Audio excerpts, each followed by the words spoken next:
Hello students, how are you all? This is your SST teacher शिखा और आज की video में हम पढ़ने वाले हैं आपकी SST बुक 5 का चैप्टर नंबर 1। सो इस वीडियो में हम चैप्टर की पूरी एक्सप्लेनेशन पढ़ेंगे, उसके बाद हम एक्सरसाइज सॉल्व करेंगे जिससे आपको चैप्टर का पूरा कॉन्सेप्ट अच्छे से समझ में आ जाए। So without wasting any more time, let's get started. So students, this is chapter number 1 and the name of the chapter is globes and maps. But before starting the chapter, हम देखेंगे कि इस chapter में हम कौन कौन से important topics पढ़ने वाले हैं। Geographical maps, scale of map, locating places on the earth, types of maps, elements of reading maps, advantages of maps, disadvantages of maps and tools other than maps. ये सारे टॉपिक आज हम अपनी इस video में कवर करेंगे। पहले देखते हैं अपना वार्म अप सेक्शन कि वार्म अप सेक्शन में हमें आज कौन सी एक्टिविटी दी गई है। Find directions using the sun, stand facing the sun in the morning, the sun arises in the east so you will be facing the east direction.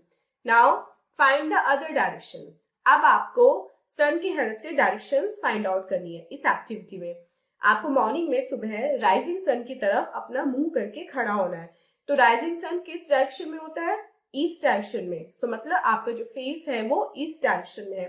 अब आपको उसी डायरेक्शन की हेल्प से बाकी डायरेक्शन फाइंड आउट करनी है। जैसे आपकी बैक की तरफ कौन सी डायरेक्शन होगी, आपकी राइट साइड कौन सी डायरेक्शन होगी एंड आपकी लेफ्ट साइड कौन सी डायरेक्शन होगी। तो यहाँ पे आपको वो फिल करना है। चैप्टर रीडिंग स्टार्ट करते हैं स्टूडेंट्स। ये जो हमारा चैप्टर है आज का, ये डील करता है टूल्स ऑफ लर्निंग ज्योग्राफी, यानी कि वो टूल जिनसे हम ज्योग्राफी को सीखते हैं, ज्योग्राफी को पढ़ते हैं, जैसे कि मैप्स और कंपास। इनके बारे में आज हम इस चैप्टर में बात करेंगे क्योंकि बहुत ज्यादा इंपॉर्टेंट है जानना कि मैप सबसे इफेक्टिव एंड सबसे एफिशिएंट मींस है एक ओवरव्यू लेने का हमारे आसपास के संसार का। हमें संसार में आसपास क्या है, कैसे है, ये सब हमें किसकी हेल्प से पता चलता है? सबसे पहले हमें मैप्स की हेल्प से पता चलता है। तो इस चैप्टर में हमारा जो मेन फोकस रहेगा वो रहेगा मैप्स के ऊपर। तो फर्स्ट टॉपिक है हमारा आज का ज्योग्राफिकल मैप्स। ज्योग्राफिकल मैप हमारा क्या होता है? अगर हम सिंपल वर्ड्स में डिफाइन करें तो ज्योग्राफिकल जो मैप्स होते हैं वो कोई ड्राइंग या एक प्लान होता है किसी अर्थ सरफेस का जो हम किसी फ्लैट सरफेस पे ड्रॉ करते हैं। इसमें हम डिफरेंट कंट्रीज को शो करते हैं, टाउन्स, रिवर और पॉपुलेशन, ये सब हम अपने ज्योग्राफिकल मैप पे शो करते हैं। और जैसे मैंने आपको पहले बताया कि ये एक फ्लैट पीस ऑफ पेपर पे ड्रॉ होता है। अब ये मैप प्रिपेयर करने का हमारा पर्पस क्या होता है? हमारा सिंपल सा पर्पस है कि हम वो चीजें दिखाएं जो एक्चुअल में जिस जगह है हम उसको एग्जैक्ट लोकेशन के साथ दिखाएं। जैसे कोई मैप है जिसमें पॉपुलेशन डिस्ट्रीब्यूशन दिखाई है तो उसमें आपको एक एरिया में कितने लोग रहते हैं पर स्क्वायर किलोमीटर ये शो किया जाएगा। जबकि अगर मैप है आपका पॉपुलेशन डेंसिटी से रिलेटेड तो आपको मैप में शो किया जाएगा कि एक यूनिट एरिया में कितने लोग रहते हैं। तो जो हमारे मैप्स होते हैं वो डिफरेंट टाइप के होते हैं। लेकिन उन टाइप्स ऑफ मैप्स के बारे में पढ़ने से पहले हम जानेंगे कि जो हमारा मैप है वो एक्चुअल में प्रिपेयर कैसे होता है। तो इसके लिए हम पढ़ेंगे अपना स्केल ऑफ मैप का टॉपिक। अब ये तो हमें पता है कि हमारा जो मैप है वो अर्थ के डिफरेंट पोर्शन शो करता है। कुछ पोर्शन बहुत छोटे होते हैं और कुछ पोर्शन बहुत बड़े होते हैं। लेकिन जो मैप है जब हम उसको बनाते हैं तो वो जो पोर्शन है ना वो अपने साइज से थोड़े छोटे हो जाते हैं, क्योंकि बड़ी जो चीजें हैं वो हम मैप में एग्जैक्टली उसी साइज में नहीं दिखा सकते, क्योंकि हमारे पास एक लिमिटेड एरिया होता है। पेपर का जो साइज है वो हमारे पास लिमिटेड होता है।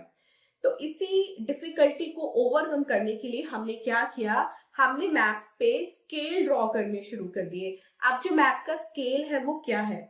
जो मैप का स्केल है वो एक रेशियो है बिटवीन 2 पॉइंट्स, मतलब 2 पॉइंट के बीच में हमारा रेशियो है ग्राउंड के पॉइंट का जो हमें मैप के कॉरस्पॉन्डिंग डिस्टेंस के साथ बनाना होता है। मतलब अगर हमें मैप पे 5 किलोमीटर शो करना है तो हम स्केल पे 5 किलोमीटर को हम 2 पॉइंट से यानी कि 2 डॉट से डिफाइन कर सकते हैं। ऐसे ही जो हमारे 10 किलोमीटर है वो फिर 4 डॉट से डिफाइन हो जाएगा। पूरा एक्चुअली 10 किलोमीटर तक लाइन न खींच के हम क्या करते हैं, उसको कोड में आप कह सकते हैं या उसको शॉर्ट में हम स्केल की हेल्प से बना देते हैं उस जगह को।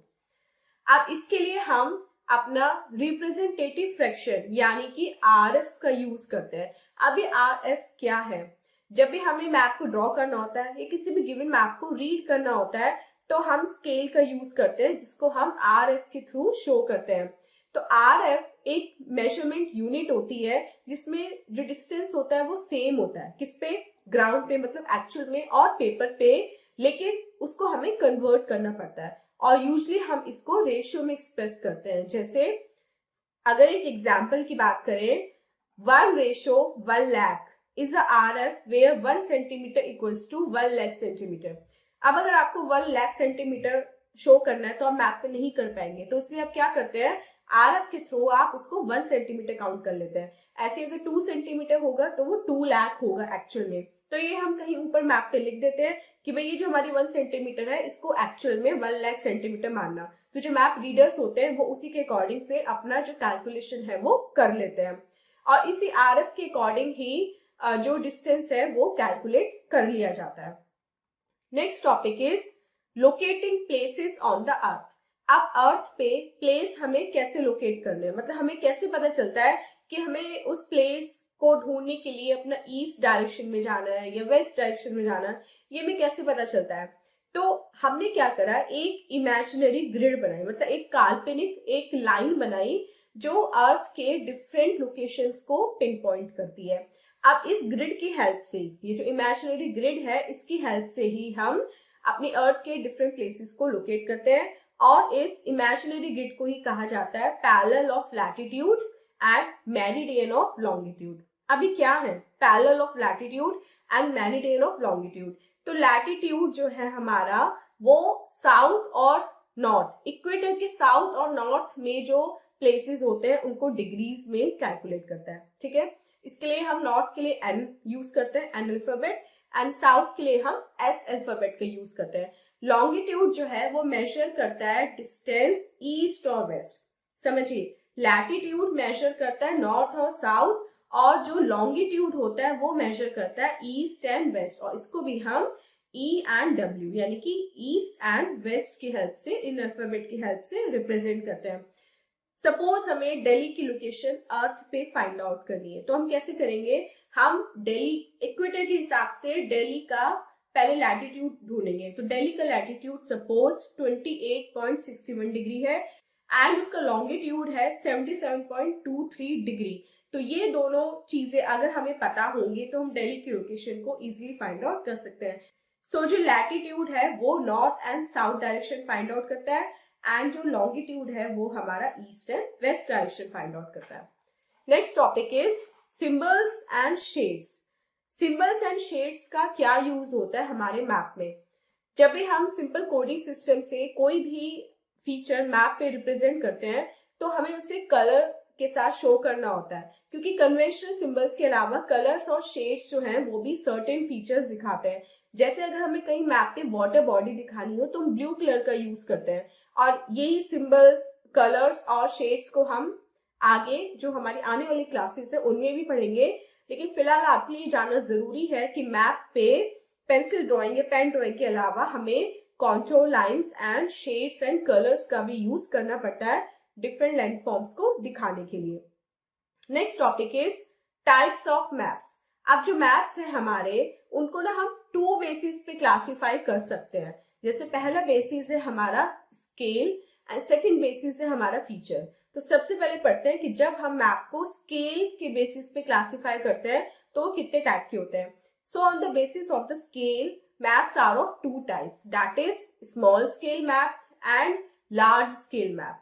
अब स्मॉल स्केल मैप क्या करता है, जब हमारा एरिया जो हमें कवर करना है वो बहुत ज्यादा बड़ा होता है, जैसे कि किसी कॉन्टिनेंट का मैप है या किसी कंट्री का मैप है, तो हम स्मॉल स्केल मैप यूज करते हैं। ध्यान रखिए यहाँ पे अपोजिट चलता है, अगर एरिया बड़ा है तो हम स्मॉल स्केल मैप यूज करेंगे और अगर एरिया छोटा है तो हम लार्ज स्केल मैप यूज करेंगे।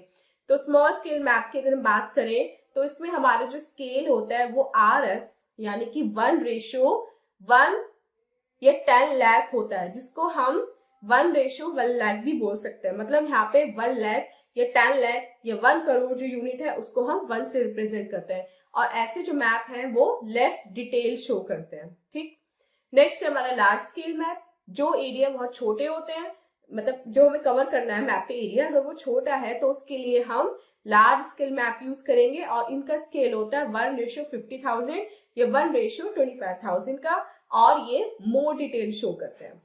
Next topic is feature based classification. अब फीचर्स के बेसिस पे मैप हमारे कितने टाइप के होते हैं। सबसे पहले हमारा होता है पॉलिटिकल मैप, जो शो करता है स्टेट या नेशनल बाउंड्रीज या location of cities and capital. Second हमारा होता है फिजिकल मैप, जो शो करता है माउंटेन्स, रिवर्स एंड लेक्स को। थर्ड इज टोपोग्राफिकल मैप, ये डिफरेंट कलर्स यूज करता है बनाने के लिए, मतलब इसको बनाने में हमें डिफरेंट कलर्स का यूज करना पड़ता है, और फिजिकल मैप की तरह ये भी डिफरेंट लैंडस्केप दिखाता है, लेकिन साथ ही ये कॉन्टोर लाइंस भी यूज करता है लैंडस्केप में चेंजेस के लिए। Next is climatic map. अपने नाम से पता चल रहा है कि ये हमें स्पेसिफिक क्लाइमेटिक जोन्स दिखाता है किसी एरिया के, जो टेम्परेचर पे बेस्ड होते हैं, अमाउंट ऑफ स्नो पे बेस्ड होते हैं, और क्लाउडी डेज में वो कितने रेनफॉल है, कितना प्रेसिपिटेशन रिसीव कर रहा है। And last is thematic map. Thematic map क्या होते हैं, पर्टिकुलर थीम पे बेस्ड होते हैं, तो they focuses on a particular theme और special topic. Next topic is elements of reading map. अब इतना तो हमने जान लिया मैप के बारे में, लेकिन अब हम पढ़ेंगे कि मैप को रीड करने में कौन कौन से हमारे एलिमेंट्स यूजफुल होते हैं। तो सबसे पहले हमें मैप का यानी कि टाइटल ढूंढना होता है, जो थीम डिफाइन करता है मैप की, कि टाइटल क्या है। मैप का हमेशा एक टाइटल होता है जो डिफाइन करता है कि मैप हमारा किस चीज के ऊपर बना हुआ है। सेकेंड, इसमें लेजेंड्स या की होती हैं, जो यूजर को यानी कि जो मैप रीडर है उसको बताता है कि डिफरेंट सिंबल्स जो हैं उनका एक्चुअल में मीनिंग क्या है। उसके बाद कंपास रोज होता है, जो हमें कार्डिनल डायरेक्शंस यानी कि जो मेन डायरेक्शन के बीच में डायरेक्शंस होती हैं वो दिखाता है, जैसे north, east, south and west and their intermediate points, ये सब दिखाता है। एंड लास्ट में एक स्केल होता है, जो एक्चुअल डिस्टेंस जो ग्राउंड पे होता है और जो मैप में होता है उसको स्केल के थ्रू से हमें बताता है। Next topic is advantages of map. अब मैप के बारे में हमने पूरी इंफॉर्मेशन तो पढ़ ली, लेकिन हमें ये भी पता होना चाहिए ना कि मैप्स के एडवांटेजेस क्या क्या हैं, क्यों हमें मैप रीड करना आना चाहिए। तो सबसे पहले एडवांटेज मैप का ये है कि मैप पोर्टेबल होते हैं, आप इनको इजीली कहीं भी ले जा सकते हैं। उनको आप कहीं भी किसी भी सरफेस पे बिछाकर उनकी स्टडी कर सकते हैं, मतलब टेबल पे भी बिछा सकते हैं, आप फ्लोर पे बिछा सकते हैं, कहीं भी उनको लेट कर सकते हैं। Second, they can be scale to see the whole world और जस्ट अ टाउन। आप उनको जो स्केलिंग कर सकते हैं, पूरे वर्ल्ड के लिए भी आप यूज कर सकते हैं मैप बनाना, और केवल एक टाउन के लिए भी यूज कर सकते हैं। इसके लेजेंड्स यानी कि इसके सिंबल्स और कलर्स को यूज करके आप डिफरेंट फीचर्स को देख सकते हैं, एंड मैप से ज्योग्राफी इजी हो जाती है समझनी। अगर आप ज्योग्राफी में इंटरेस्टेड है, ज्योग्राफी आपको अच्छी लगती है, तो आपको मैप रीड करना जरूर आना चाहिए। And next is disadvantages of maps. Maps के डिसएडवांटेजेस क्या क्या होते हैं। सबसे पहले जो मैप जो है वो एक्चुअल जो लैंडफॉर्म का साइज होता है उसको डिस्टॉर्ट कर देता है, मतलब जो साइज और शेप है ना एक्चुअल में उसको डिस्टॉर्ट कर देता है, क्योंकि मैप पे हम एक्चुअल में उतना नहीं दिखा पाते जितना वो साइज उसका उस चीज का एक्चुअल में होता है। मैप्स जो है वो हमारे 2 डायमेंशनल ऑब्जेक्ट्स होते हैं, और ये एलिवेशन यानी कि ऊंचाई, नीचाई या फिर गहरे खड्डे या वैलीज वगैरह ये सब नहीं दिखा पाते इतने effectively. And third, entire earth can't be represented accurately on a map. पूरी अर्थ को हम एक्यूरेटली मैप पे शो नहीं कर सकते, उसके लिए फिर हमें क्या करना पड़ता है, हमें ग्लोब का यूज करना पड़ता है। Next topic is tools other than map. अब ज्योग्राफी सीखने के लिए आपने मैप तो पढ़ लिए, लेकिन केवल मैप से काम नहीं चलेगा, आपको मैप के अलावा कुछ और टूल्स भी आने चाहिए जो आपको रीड होने चाहिए, जिनकी हेल्प से आप ज्योग्राफी यानी कि अपने वर्ल्ड को आराम से जान सकते हैं। सो हमारे जो एंसेस्टर्स थे यानी कि हमारे जो पूर्वज थे, उनका स्टार्स की स्टडी में, प्लैनेट्स की स्टडी में, और जो दूसरी हेवनली सेलेस्टियल बॉडीज होती हैं उनकी स्टडी में बड़ा इंटरेस्ट था। वो ये जानने को हमेशा उत्सुक रहते थे कि एक्चुअल में स्काई में क्या है, ये स्टार्स क्या है, ये सन क्या है। तो उन्होंने क्या करा, धीरे धीरे उन्होंने एक्सप्लोर करना शुरू किया वर्ल्ड को, और वो अननोन प्लेसेस पे गए अर्थ के। और उन्होंने क्या करा, अब जब अननोन प्लेसेस पे वो गए तो उन्हें कभी कभी लोकेशन फाइंड आउट करने में बहुत ज्यादा प्रॉब्लम हुई, तो उन्होंने कुछ टूल्स बनाए, और उनका ऑब्जेक्टिव क्या था उन टूल्स को बनाने का, जिससे जो लोकेशन फाइंड आउट करना है वो इजी हो जाए। तो सबसे पहले उन्होंने बनाया एस्ट्रोलेब। एस्ट्रोलेब क्या होता है, ये सन के लैटिट्यूड को मेजर करने का एक इंस्ट्रूमेंट होता है, या फिर हम बोल सकते हैं कि स्टार्स के लैटिट्यूड को मेजर करने का एक इंस्ट्रूमेंट होता है। और जो एस्ट्रोनॉमी होता है, ज्योतिषी जो होती है, उसमें भी इसका यूज होता है। ये ग्रीक एस्ट्रोनॉमर्स ने अबाउट 200 बीसी में यूज किया था। उसके बाद फिर अरब एस्ट्रोनॉमर्स ने इनको मिडिल एजेस में यूज किया, जब तक कि इसका एक नेक्स्ट वेरिएशन यानी कि सेक्सटेंट नहीं आ गया। अभी सेक्सटेंट क्या होता है, ये डबली रिफ्लेक्टिंग नेविगेशन इंस्ट्रूमेंट होता है। और ये इंस्ट्रूमेंट क्या करता है, ये इंस्ट्रूमेंट दो विजिबल ऑब्जेक्ट के बीच में एंगल को मेजर करता है। अब इस इंस्ट्रूमेंट का जो प्रिंसिपल है वो सबसे पहले फाइंड आउट किया था, मतलब सबसे पहले बनाया था 1730 में जॉन हेडले एंड थॉमस गॉडफ्राई ने। उसके बाद आया हमारा जैकॉब्स स्टाफ। अभी जैकॉब्स स्टाफ क्या करता है, जैकॉब स्टाफ या इसका दूसरा नाम होता है क्रॉस स्टाफ। ये पोल पे एक स्टिक होती है, जैसे आप देख सकते हैं ये पोल है, इस पे एक स्टिक है जिसमें अलग अलग प्लेसेस पे मार्किंग्स की हुई है। ये मेजर करने के लिए यूज होता है डिफरेंट एंगल्स को। For example the angle between the horizon and Polaris और the sun to determine a ship latitude. Ship के लैटिट्यूड में ये यूज होता था। Next is magnetic compass. Magnetic compass तो आप जानते हैं अच्छे से क्या होता है, क्योंकि ये अभी भी यूज होता है in navigation of sea and oceans, मतलब सेलर्स जो है वो यूज करते हैं इसको। ये एक नेविगेशनल टूल है जो मैग्नेटिज्म पे वर्क करता है। इसमें एक एरो होता है जो हमेशा नॉर्थ डायरेक्शन की तरफ पॉइंट आउट करता है। तो अगर आपको नॉर्थ डायरेक्शन मिल गई तो आप बाकी 3 डायरेक्शन तो इजिली फाइंड आउट कर ही लेंगे। तो इसलिए जो सी में जो समुद्री यात्रा पे जाते हैं ना लोग, वो इसका यूज करते हैं। और ये पहला कंपास बनाया था एंशिएंट चाइनीज में हैन डायनेस्टी में, सबसे पहले वहां पे इसको बनाया गया था। उसके बाद इसके बहुत सारे वेरिएशंस आए और ये अभी भी मॉडर्न टाइम्स में भी यूज किया जाता है। सो स्टूडेंट्स, आई होप आपको चैप्टर अच्छे से समझ में आ गया है और आप मैप का कॉन्सेप्ट अच्छे से समझ चुके हैं। अब चलते हैं अपने एक्सरसाइज पार्ट की तरफ, यानी कि लेट्स डू इट, और देखते हैं कि इसमें हमारा फर्स्ट क्वेश्चन क्या है। First question is tick the correct option. आपको करेक्ट ऑप्शन को टिक करना है। फर्स्ट क्वेश्चन पढ़ते हैं। The ratio between the distance on a map and the actual distance on the ground is called scale, option B.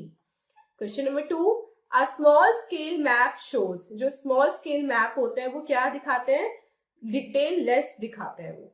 Third, a political map show. Political map क्या दिखाते हैं, national boundaries, option C. Fourth question, a topographical map show. जो topographical map होता है वो क्या दिखाता है, वो दिखाता है colours and contours, both A and B. And fifth, a thematic map focus on. जो थीमेटिक मैप होता है वो पर्टिकुलर थीम पे बेस्ड होता है, तो option B is correct. Second देखते हैं, B part, fill in the blanks with correct words. अब आपको यहाँ पे कुछ स्टेटमेंट मिले लेकिन उसमें वर्ड्स मिसिंग है, आपको वो वर्ड हमें फिल करना है। First question, measures distance north और साउथ ऑफ द इक्वेटर। ये है हमारा लैटिट्यूड। नॉर्थ और साउथ हमारा लैटिट्यूड मेजर करता है एंड ईस्ट और वेस्ट हमारा longitude. Second, large scale map show. Large scale map जो है वो मोर डिटेल्स शो करते हैं, while small scale maps show less details. Third question, topographical map use colors, different colors.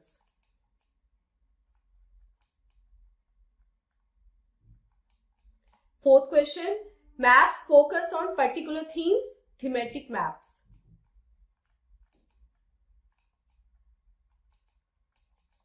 And fifth, maps are and can be carried away easily. Maps are portable. इनको हम कहीं भी ले जा सकते हैं। सी पार्ट, राइट ट्रू और false for each statement. अब आपको स्टेटमेंट पढ़ने हैं और बताना है कि वो ट्रू है या फिर वो फॉल्स है। First question, longitude measures distance from the prime meridian. Yes, this is true. Second, topographical maps use colors and not contour lines. This is also true. Third, maps distort the shape and size of landform. Yes, true. And fourth, magnetic compass uses magnetism. Yes, this is also true. So all are true. D question, match the columns. आप कोई columns जो है वो match करना है. Like scale हमारा क्या होता है, RF. स्केल में हम यूज करते हैं RF का. 28 डिग्री नॉर्थ ये होता है हमारा लैटिट्यूड, एंड 50 डिग्री वेस्ट होता है हमारा लॉन्गिट्यूड. नॉर्थ हमारा लैटिट्यूड से रिलेटेड होता है एंड ईस्ट और वेस्ट हमारा लॉन्गिट्यूड से. क्लाइमेटिक मैप शो करते हैं temperature and snowfall, and sextant बनाया था जॉन हेडली ने. So students, this was exercise part. I hope आपको कंप्लीट चैप्टर विद एक्सरसाइज अच्छे से समझ में आ गया है. And this was our today's video. मिलते हैं अपनी नेक्स्ट वीडियो में इससे नेक्स्ट चैप्टर की एक्सप्लेनेशन के साथ. टिल देन आप अपना बहुत बहुत ध्यान रखिएगा एंड बाय बाय.